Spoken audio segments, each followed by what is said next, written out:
اگه هیچ کاری حال نمیده این ویدیو رو ببین. تا حالا شده بشینی جلوی کتاب یا لپتاپت و با خودت بگی امروز دیگه انجامش میدم، ولی بعد 5 دقیقه خودت رو ببینی که داری بی هدف توی گوشی میچرخی؟ بعد به خودت میگی من چرا اینقدر تنبلم؟ اما شاید سوال درست این نباشه. شاید مشکل این نیست که تو انگیزه نداری، مشکل اینه که داری منتظر انگیزه‌ای میمونی که قرار نیست قبل از شروع کردن بیاد سراغت. و تو این ویدیو میخوام بهت نشون بدم وقتی هیچ حوصله‌ای برای انجام کاری نداری دقیقاً چطور باید شروع کنی، حتی وقتی مغزت میگه بی خیال فردا انجامش میدم. بخش اول، چرا منتظر انگیزه موندن جواب نمیده؟ بذار با یه اشتباه خیلی رایج شروع کنیم. ما معمولاً اینطوری فکر میکنیم، اول انگیزه میاد، بعد شروع میکنیم و بعد نتیجه میگیریم. ولی توی دنیای واقعی خیلی وقتا این چرخه برعکسه. اول عمل میکنی و بعد انگیزه شکل میگیره. مثلا شاید هیچ حوصله‌ای برای ورزش نداشته باشی، ولی وقتی کفشت رو میپوشی، بعد از چند دقیقه حرکت میکنی و ناگهان میبینی حال و انرژیت بهتر شده. مشکل اینجایی که ما از خودمون انتظار داریم قبل از شروع احساس آمادگی کنیم، در حالی که خیلی وقتا احساس آمادگی نتیجه شروع کردنه، نه شرط شروع کردن.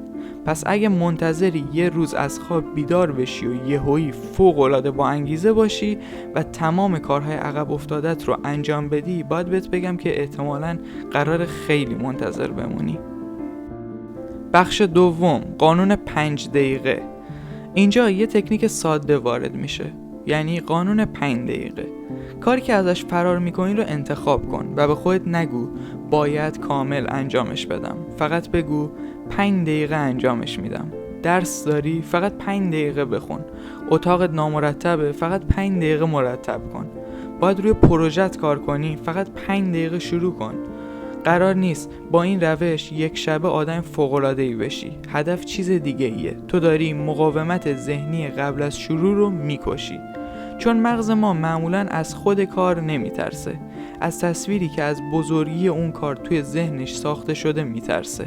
وقتی میگی باید 3 ساعت درس بخونم، مغزت میگه نه خیلی زیاده. ولی وقتی میگی فقط 5 دقیقه، شروع کردن خیلی ساده تر میشه. و نکته جالب اینه که خیلی وقتا بعد از 5 دقیقه خودت میبینی که ادامه دادن دیگه اونقدر سخت نیست. بخش سوم، مشکل واقعی ممکنه گوشی باشه. وایسا زود قضاوت نکن، تا آخرش گوش کن، چون من نمیخوام نصیحت الکی بکنم. حالا یه سوال، چرا وقتی میخوای یه کار مهم انجام بدی ناگهان گوشی تبدیل میشه به جذاب ترین چیز دنیا؟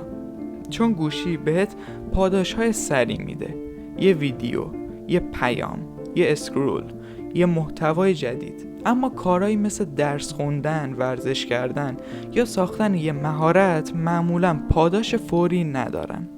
پس اگه محیط اطرافت پر از حواس پرتی باشه، داری از مغزت انتظار این رو میکشی که سخت‌ترین گزینه رو انتخاب کنه. لازم نیست همیشه با اراده با این موضوع بجنگی. محیطت رو تغییر بده. وقتی میخوای کار کنی، گوشی رو از جلو چشمت بردار، نوتیفیکیشن ها رو خاموش کن، صفحه‌ای که قرار نیست استفاده کنی رو ببند و فقط چیزی که برای انجام کار نیاز داری جلوت نگه دار. هرچی شروع کردن راحت تر باشه، حواس پرتی سخت تر و احتمال اینکه واقعا شروع کنی بیشتر میشه. بخش چهارم، قانون فقط امروز. یکی دیگه از چیزهایی که ما رو متوقف میکنه فکر کردن به آینده است. میگی من باید از این روز به بعد هر روز ورزش کنم، یا باید از این روز به بعد هر روز درس بخونم، و همین جمله تبدیل میشه به یه کوه بزرگ. پس به جای اینکه با خودت قرارداد 1 ساله ببندی، فقط امروز رو ببین. امروز چه کاری میتونی انجام بدی؟ فقط همون. قرار نیست امروز کل شخصیتت رو تغییر بدی. قرار نیست تمام عقب افتادگی های گذشتت رو امروز جبران کنی. فقط یه قدم. چون زندگی معمولاً با تصمیم های خیلی بزرگ تغییر نمیکنه. با کارهای کوچیکی تغییر میکنه که بارها تکرار میشن. بخش پنجم، منتظر حس خوب نباش. یه حقیقت نچندان جذاب وجود داره. قرار نیست همیشه حوصله داشته باشی. بعضی روزها انرژی داری و بعضی روزها هم اصلا انرژی نداری. بعضی روزها همه چی خوب پیش میره، بعضی روزها فقط انجام دادن کارهای معمولی هم حتی سخته. هدف این نیست که هیچ وقت روز بد نداشته باشی. هدف اینه که روز بد تمام مسیرت رو خراب نکنه. اگه همیشه فقط وقتی کار میکنی که انگیزه داری، عملکردت وابسته به احساساتت میشه. و اگه یاد بگیری حتی توی روزهای معمولی یه قدم کوچیک برداری، کم کم ثبات پیدا میکنی و ثبات چیزی نیست که خیلی هیجان انگیز به نظر برسه، اما دقیقاً همون چیزیه که توی طول زمان نتیجه رو میسازه. بخش ششم، همین الان انجامش بده. حالا بیا این ویدیو رو فقط به یه حرف انگیزشی تبدیلش نکنیم. همین الان یه کار رو انتخاب کن. واقعی دارم میگم، همین الان یه کاری که مدت‌ها عقب انداختی رو انتخاب کن. نه بزرگترین کار زندگیت، فقط یه کار مشخص. بعد گوشی رو بذار کنار، یه تایمر 5 دقیقه‌ای بذار و فقط شروعش کن. و اینو یادت باشه، اگه بعد از 5 دقیقه واقعا خواستی متوقف بشی، میتونی متوقف بشی، اما قبل از اون حق نداری با خودت مذاکره کنی. نه بعدن، نه از فردا، نه وقتی حالم بهتر شد. فقط 5 دقیقه، فقط 5 دقیقه برای خودت همین الان بعد از این ویدیو شروع کن. شاید چیزی که الان لازم داری یه انگیزه بزرگ نیست. شاید فقط لازم داری یه حرکت کوچیک انجام بدی.